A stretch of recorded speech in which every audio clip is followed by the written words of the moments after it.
Learn English from essay. Love is a fallacy. Max Schulman. Cool was I and logical. Keen, calculating, perspicacious, acute and astute I was all of these. My brain was as powerful as a dynamo, precise as a chemist's scales, as penetrating as a scalpel. And think of it, I only 18. It is not often that one so young has such a giant intellect. Take, for example, P.D. Bellows, my roommate at the university. Same age, same background, but dumb as an ox. A nice enough fellow, you understand, but nothing upstairs. Emotional type. Unstable. Impressionable. Worst of all, a faddist. Fads, I submit, are the very negation of reason. To be swept up in every new craze that comes along, to surrender oneself to idiocy just because everybody else is doing it, this, to me, is the acme of mindlessness. Not, however, to P.D. One afternoon I found P.D. lying on his bed with an expression of such distress on his face that I immediately diagnosed appendicitis. "Don't move," I said, "don't take a laxative. I'll get a doctor." "Raccoon," he mumbled thickly. "Raccoon," I said, pausing in my flight. "I want a raccoon coat," he wailed. I perceived that his trouble was not physical, but mental. "Why do you want a raccoon coat?" "I should have known it," he cried, pounding his temples. "I should have known they'd come back when the Charleston came back. Like a fool I spent all my money for textbooks, and now I can't get a raccoon coat." "Can you mean," I said incredulously, "that people are actually wearing raccoon coats again? All the big men on campus are wearing them." "Where've you been?" "In the library," I said, naming a place not frequented by big men on campus. He leaped from the bed and paced the room. "I've got to have a raccoon coat," he said passionately. "I've got to." "P.D., why? Look at it rationally. Raccoon coats are unsanitary. They shed. They smell bad. They weigh too much. They're unsightly." You don't understand," he interrupted impatiently. "It's the thing to do. Don't you want to be in the swim?" "Well, I do," he declared. "I'd give anything for a raccoon coat. Anything." My brain, that precision instrument, slipped into high gear. "Anything?" I asked, looking at him narrowly. "Anything," he affirmed in ringing tones. I stroked my chin thoughtfully. It so happened that I knew where to get my hands on a raccoon coat. My father had had one in his undergraduate days. It lay now in a trunk in the attic back home. It also happened that P.D. had something I wanted. He didn't have it exactly, but at least he had first rights on it. I refer to his girl, Polly Espy. I had long coveted Polly Espy. Let me emphasize that my desire for this young woman was not emotional in nature. She was, to be sure, a girl who excited the emotions, but I was not one to let my heart rule my head. I wanted Polly for a shrewdly calculated, entirely cerebral reason.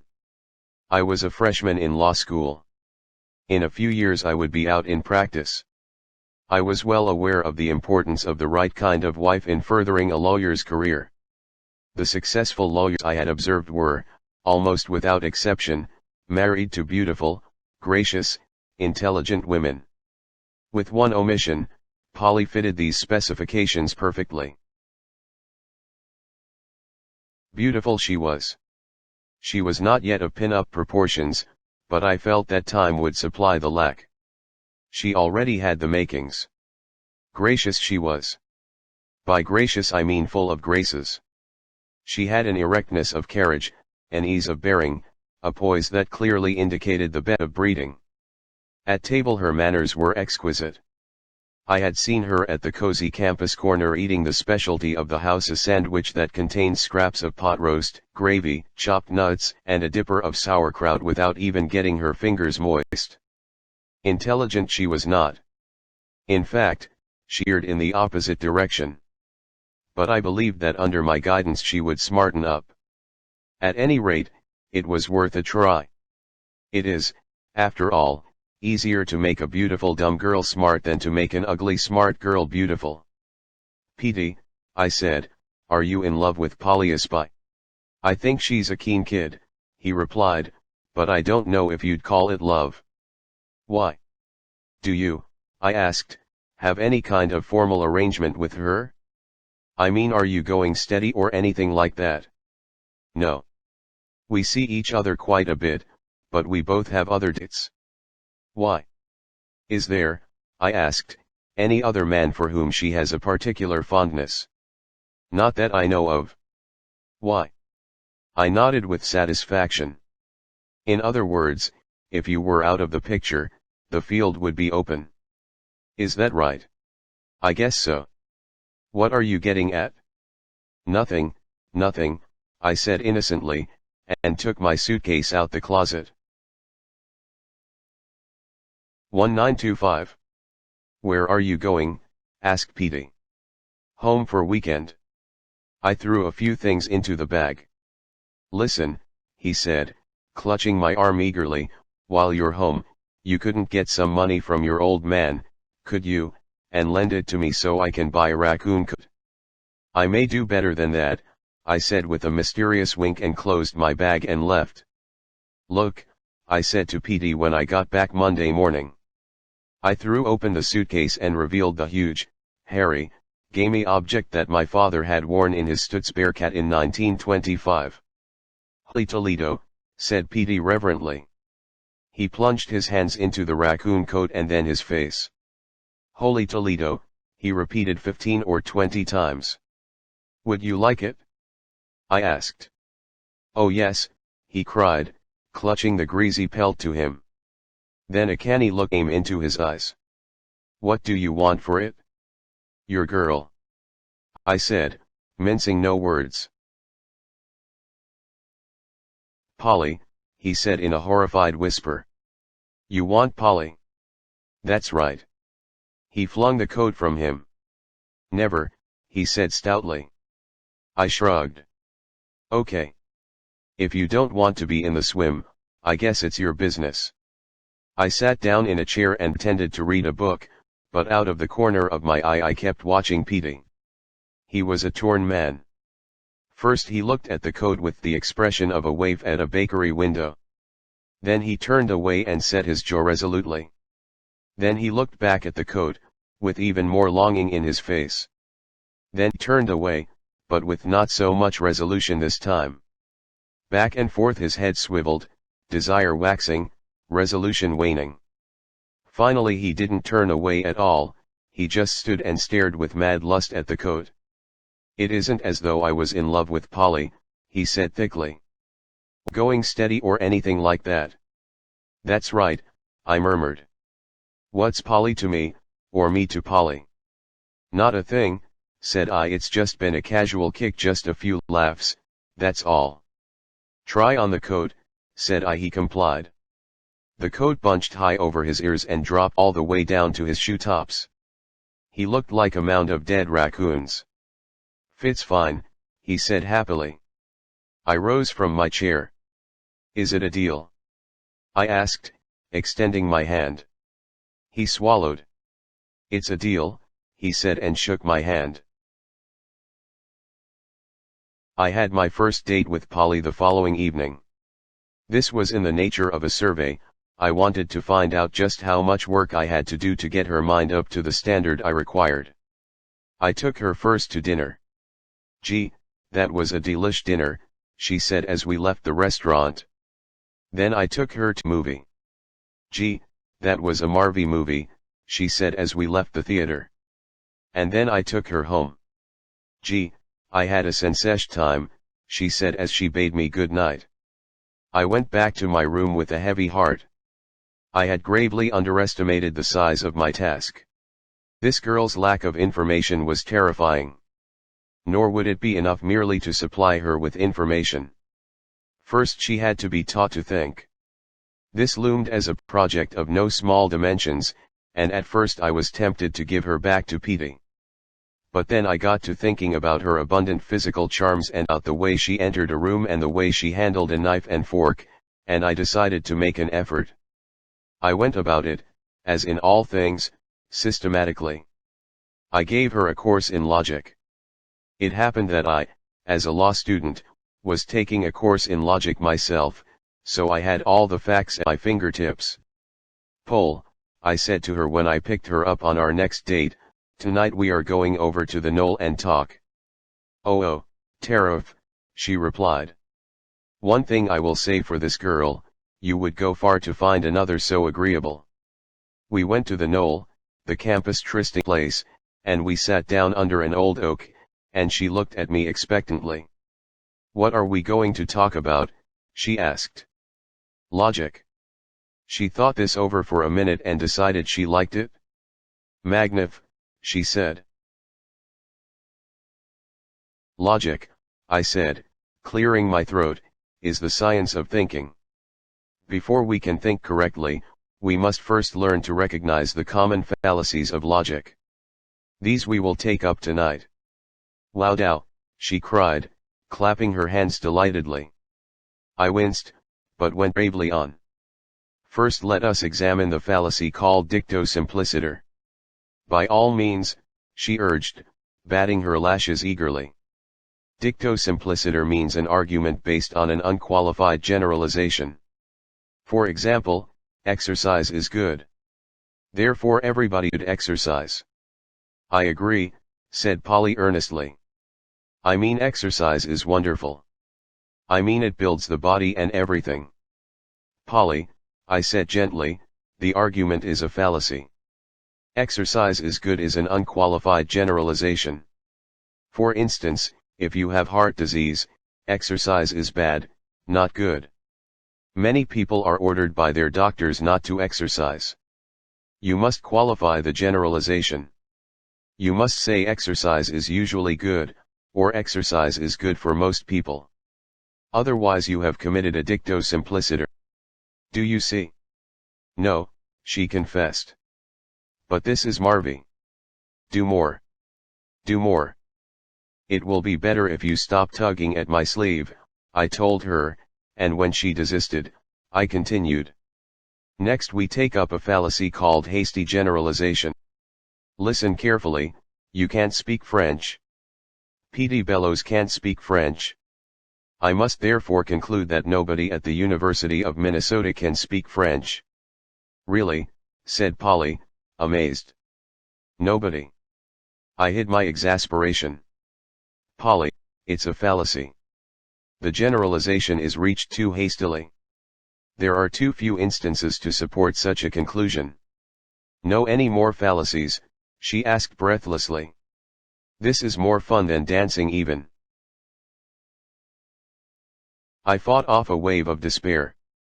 I was getting nowhere with this girl, absolutely nowhere.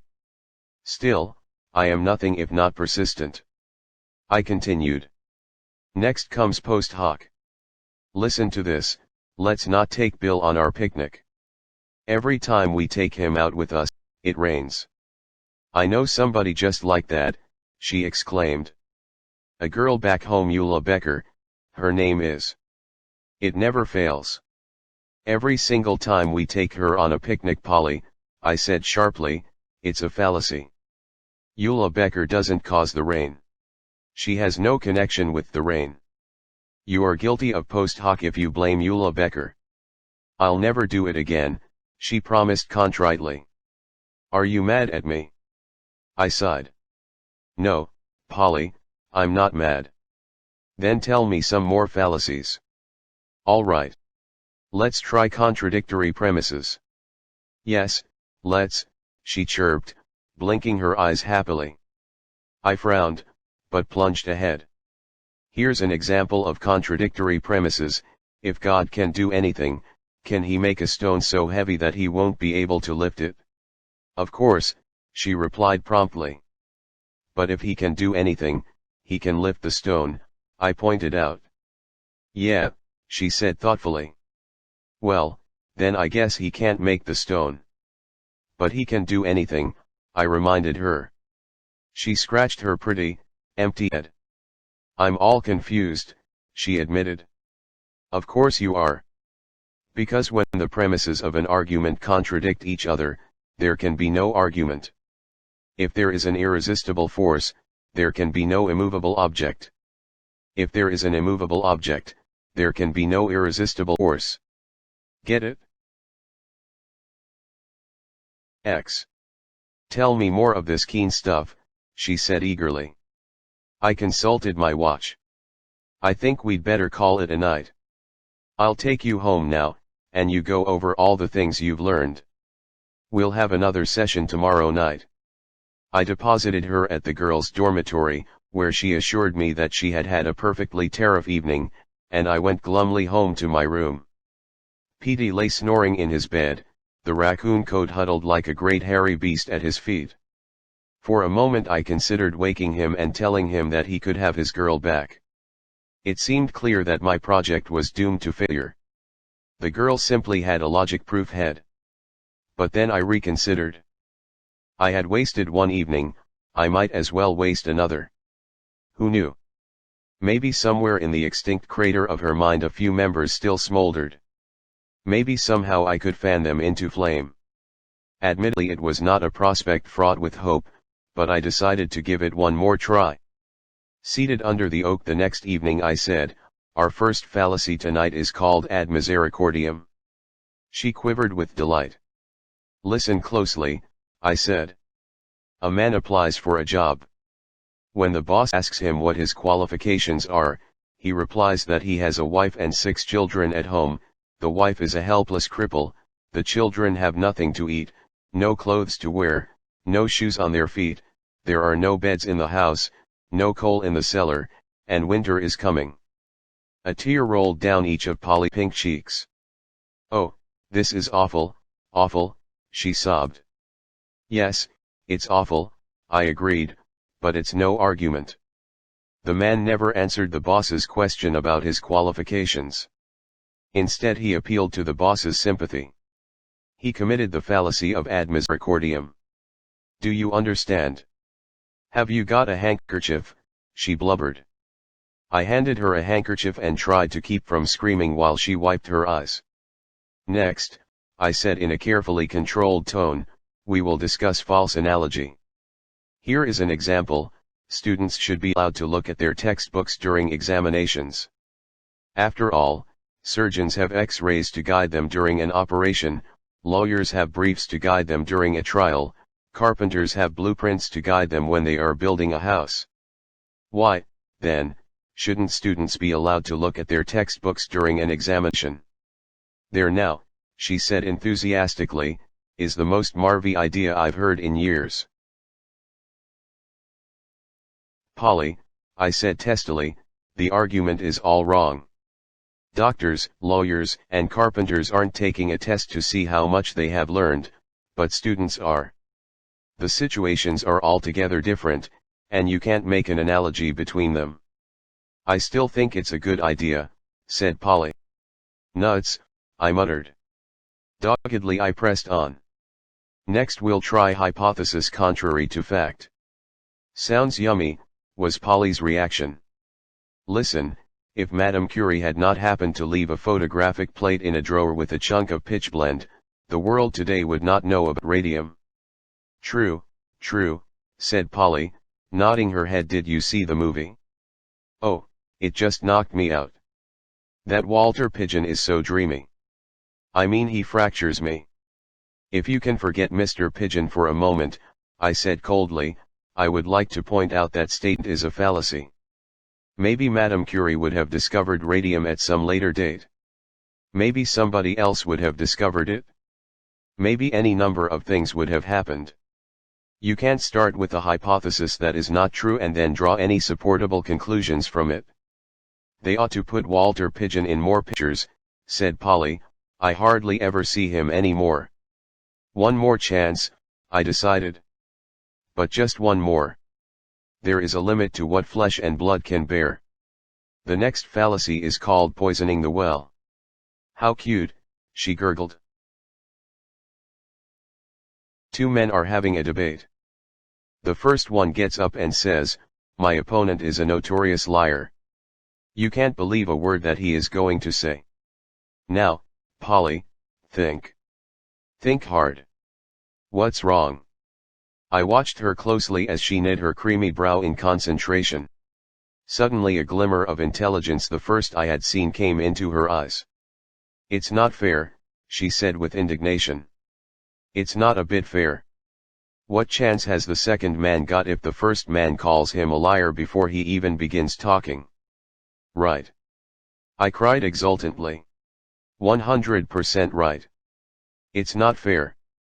The first man has poisoned the well before anybody could drink from it. He has hamstrung his opponent before he could even start. Polly, I'm proud of you." "Shaws," she murmured, blushing with pleasure. "You see, my dear, these things aren't so hard. All you have to do is concentrate. Think, examine, evaluate. Come now, let's review everything we have learned."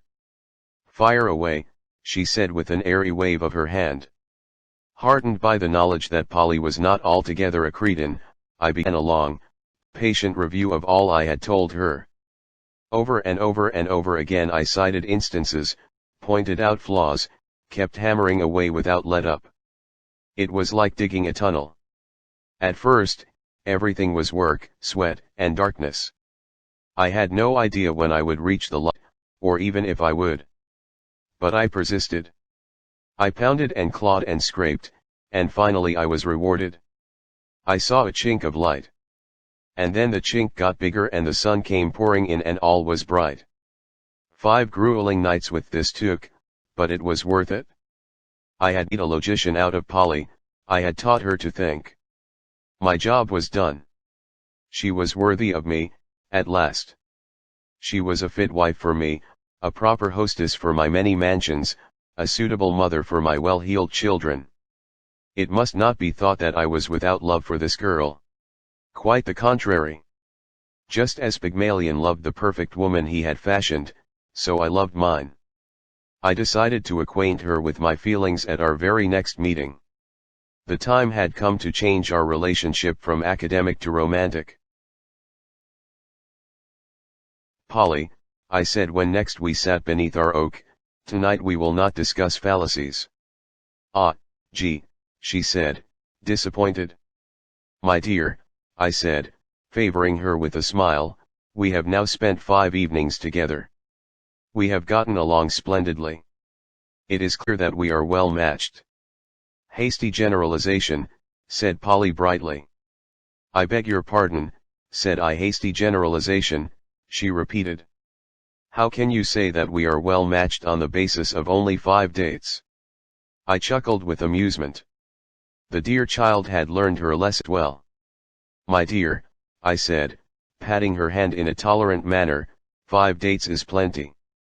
After all, you don't have to eat a whole cake to know that it's good."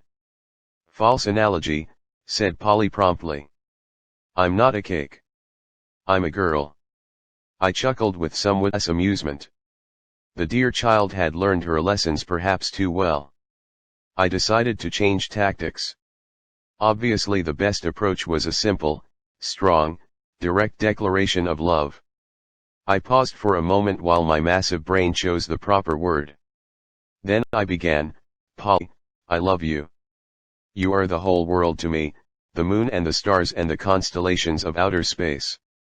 Please, my darling, say that you will go steady with me, for if you will not, life will be meaningless.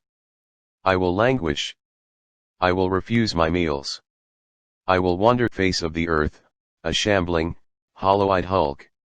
"There," I thought, folding my arms, "that ought to do it." "Ad misericordiam," said Polly. I ground my teeth. I was not Pygmalion, I was Frankenstein, and my monster had me by the throat. Frantically I fought back the tide of panic surging through me. At all costs I had to keep cool. "Well, Polly," I said, forcing a smile, you certainly have learned your fallacies. You're darn right, she said with a vigorous nod. And who taught them to you, Polly? You did. That's right. So you do owe me something, don't you, my dear? If I hadn't come along you never would have learned about fallacies. Hypothesis contrary to fact, she said instantly. I dashed perspiration from my brow. Polly, I croaked, you mustn't take all these things so literally. I mean this is just classroom stuff. You know that the things you learn in school don't have anything to do with life. Dicto simpliciter, she said, wagging her finger at me playfully. That did it? I leaped to my feet, bellowing like a bull. Will you or will you not go steady with me? I will not, she replied. Why not? I demanded. Because this afternoon I promised P.D. Bellows that I would go steady with him. I reeled back, overcome with the infamy of it. After he promised, after he made a deal, after he shook my hand. The rat! I shrieked, kicking up great chunks of turf. You can't go with him, Polly. He's a liar. He's a cheat. He's a rat. Poisoning the well, said Polly, and stopped shouting. I think shouting must be a fallacy too. With an immense effort of will, I modulated my voice. All right, I said. You're a logician. Let's look at this thing logically. How could you choose P.D. Bellows over me? Look at me, a brilliant student, a tremendous intellectual, a man with an assured future. Look at P.D., a knothead, a jitterbug, a guy who'll never know where his next meal is coming from. Can you give me one logical reason why you should go steady with P.D. Bellows? I certainly can, declared Polly. He's got a raccoon coat. New word.